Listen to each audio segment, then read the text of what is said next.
4월 7일 재보궐선거가 마무리되면서 여야 모두 지도부 세판짜기에 나선 가운데 더불어민주당은 최고위원 선출 방식을 놓고 갑론을박이 이어졌지만 결국 여러 의원들의 의견을 반영해서 중앙위원회가 아닌 전당대회에서 선출하기로 결정했습니다. 국민의힘은 국민의당과의 야권 통합 문제로 신경전이 이어지고 있습니다. 취재기자 연결합니다. 백종규 기자. 네, 국회입니다. 네, 민주당은 재보궐선거 참패 이후 새 지도부를 뽑는 과정을 앞두고 있는데요. 최고위원 선출 방식을 변경하기로 했습니까? 네, 더불어민주당은 중앙위원회가 아닌 전당대회에서 최고위원을 선출하기로 의견을 모았습니다. 민주당 비상대책위원회는 오늘 비공개 회의를 열고 최고위원 선출 방식을 수정 의결했습니다.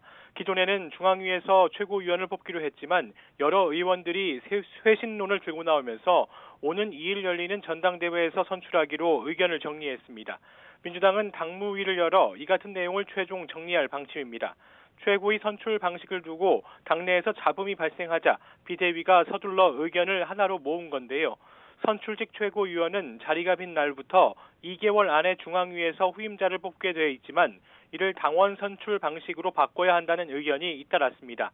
재보궐선거 참패 이후 공개 반성문을 냈던 2030 의원들은 오늘 입장문을 통해 전당대회에서 최고위원도 함께 뽑아야 한다고 주장하기도 했는데요. 오영환, 이소영, 장경태 의원 등은 당이 어려울수록 더 민주적 원칙을 지켜 전체 당원들의 참여로 지도부를 구성해야 한다고 강조했습니다. 앞서 당대표 후보인 홍영표 의원도 자신의 SNS에서 중앙위에서 최고위원들을 선출하면 대권, 당권주자 대리인들의 나눠먹기 논란이 불거져 갈등의 불씨가 남을 수 있다고 강조했습니다. 또 다른 당권주자인 우원식 의원도 당의 지도부 선출에 당원들의 참여를 막는 것은 시대 정신에 맞지 않고 단결과 통합의 기조를 흔들 수 있다고 밝혔습니다. 여기에 박주민, 김용민, 황운하 의원 등도 같은 목소리를 냈습니다. 이와 함께 오늘 비대위는 민심 경청과 소통 일정을 현장 중심으로 벌이기로 결정했습니다. 또 다양한 혁신 과제와 실행 방안을 마련할 예정인데 전당대회를 통해 선출되는 신임 지도부에 이런 내용을 보고하는 과정을 거치기로 했습니다.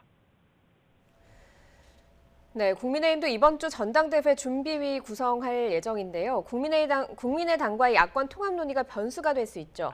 네, 국민의힘은 이번 주 초 정양석 사무총장을 중심으로 전당대회 준비위원회를 가동하게 되는데요. 전당대회는 늦어도 오는 6월 초쯤으로 예상됩니다.